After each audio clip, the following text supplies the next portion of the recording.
এই মুহূর্তে একটি গুরুত্বপূর্ণ খবর। হঠাৎ জ্বরে অসুস্থ হয়ে পড়েছেন জনপ্রিয় কন্টেন্ট ক্রিয়েটর শফিক। জানা গেছে আজ হঠাৎ করেই শফিকের শরীরে জ্বর আসে। জ্বরের সঙ্গে সঙ্গে তার শরীর খুব দুর্বল হয়ে পড়ে এবং স্বাভাবিকভাবে চলাফেরা করতেও কষ্ট হচ্ছিল। পরিস্থিতি বুঝতে পেরে পরিবারের লোকজন দেরি না করে তাকে দ্রুত চিকিৎসকের কাছে নিয়ে যান। বিস্তারিত জানার আগে আপনি যদি আমাদের চ্যানেলে নতুন দর্শক হয়ে থাকেন তাহলে চ্যানেলটি সাবস্ক্রাইব করে আমাদের সঙ্গেই থাকুন। ধন্যবাদ। চিকিৎসকরা পরীক্ষা করে জানিয়েছে মূল সমস্যা হলো হঠাৎ জ্বর এবং শরীরের দুর্বলতা। আপাতত তাকে সম্পূর্ণ বিশ্রামে থাকতে বলা হচ্ছে এবং নিয়মিত ওষুধ দেওয়া হচ্ছে।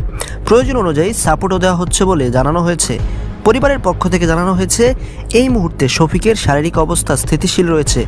তিনি ধীরে ধীরে ভালো অনুভব করছেন এবং সবার সঙ্গে কথা বলছেন। চিকিৎসকদের মতে ঠিকমতো বিশ্রাম নিলে খুব দ্রুতই তিনি আগের মতো সুস্থ হয়ে উঠবেন।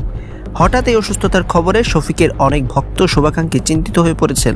পরিবারের পক্ষ থেকে সবার কাছে অনুরোধ করা হয়েছে আপনারা সবাই শফিকের দ্রুত সুস্থতার জন্য দোয়া করবেন, যেন তিনি খুব শীঘ্রই পুরোপুরি ভালো হয়ে আবার স্বাভাবিক জীবনে ফিরে আসতে পারে। ধন্যবাদ।